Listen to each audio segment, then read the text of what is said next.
Hello, welcome to another section of the marriage series. And obviously, today I'm just going to continue from where I stopped last week, which is toxic patterns in your marriage or relationship. And today, I think last week I stopped at control and manipulation. And obviously, today I'm just going to continue at number five. Please comment, share, and obviously let me know your thoughts. You can always comment, in terms of which of these patterns do you kind of identify or you've noticed in your home marriage. Obviously, there is always one or two of these patterns that definitely we've seen in our marriage, or maybe we've noticed, and then hopefully we've kind of find a solution to it as well as we progress in the marriage journey. Okay, so the next one is going to be scorekeeping. Something like, okay, you did this about 3 months ago, 4 months ago, a year ago, 2 ago. Keeping scores in your marriage obviously is a sort of toxic patterns, definitely, because that definitely is not going to solve the main issue on ground.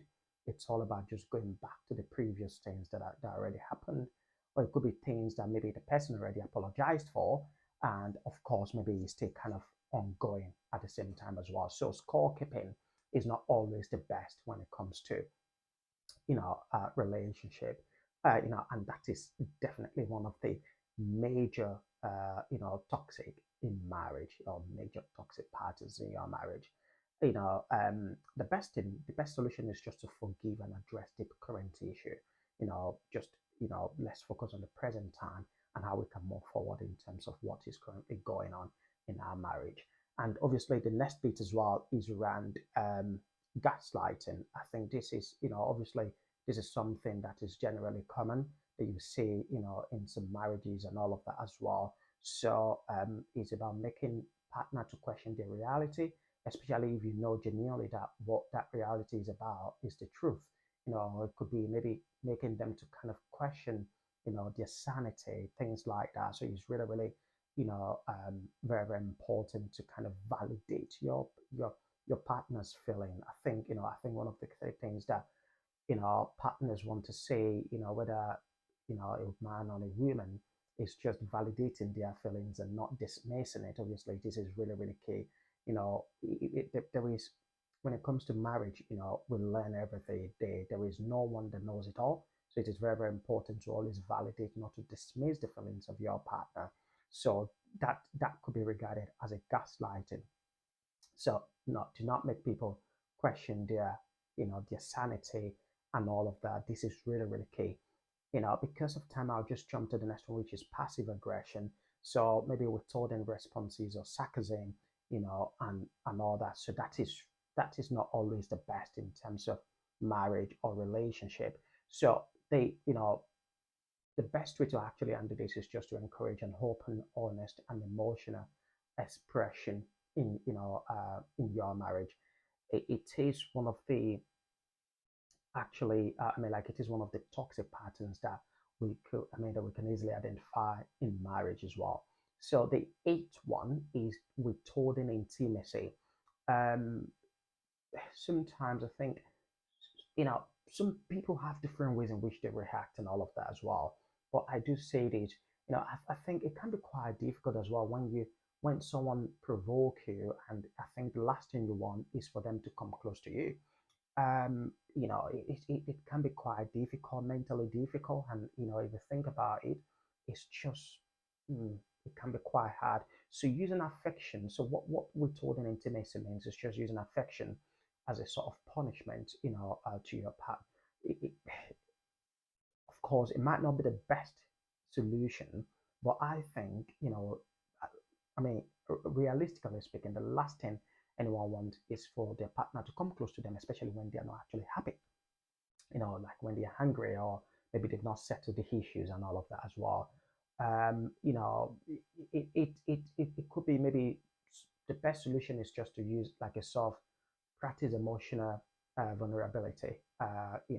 So obviously just have a sort of ways in which you can actually express yourself, express your emotions, and obviously withholding intimacy is not always the best thing to do. But again, I do always say this anywhere I go, anywhere I talk about things, like anyway I talk about withholding intimacy in marriage, it is very, very difficult, especially when you have issues with, with your woman or your man. It is very difficult for you to actually, approve them coming close to you. It can be quite hard. And that's why this is why it is always very important to sort things out on time and make up on time as well, and just to avoid things like this. Okay, so the next one is, lack of accountability, shifting blame always. Obviously there are situations in marriage where it is never the fault of the other partner, it's always the fault of another partner. So obviously it is never the fault of A, it is the fault of B. Always, always it is the fault of B.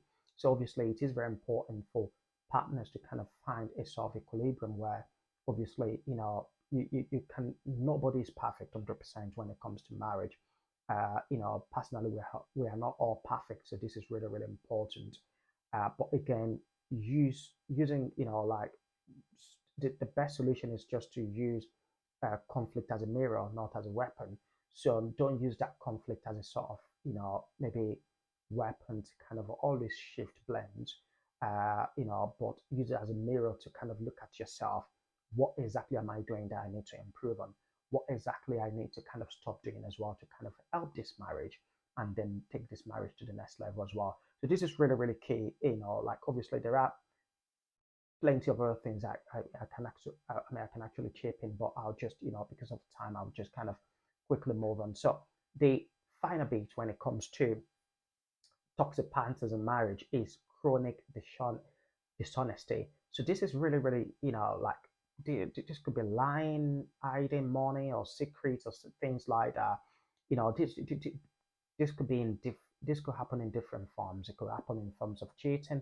It could happen like in forms of, maybe not getting your partner involved in your decision, uh, not hiding your finances from them and all of that as well. So it is very important. I think when you get to that level, I always say this, what is the essence of actually being together, like when it comes to that level, when you get to that stage where you are literally hiding things from each other, it doesn't really sit well personally with me. I just feel like there is genuinely no point in wasting time being together. So the best solution obviously is just to kind of create a safe space for honesty to flourish.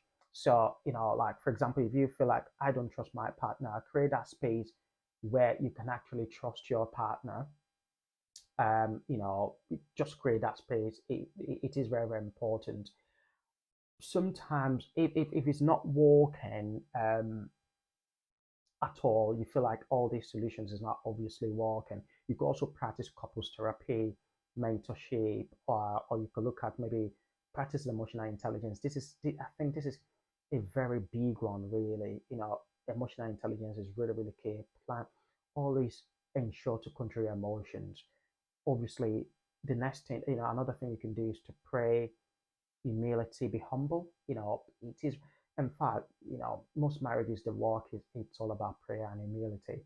Just to be humble, at the end of the day, nobody knows it all, and then commitment to healing as well. So this is really, really important.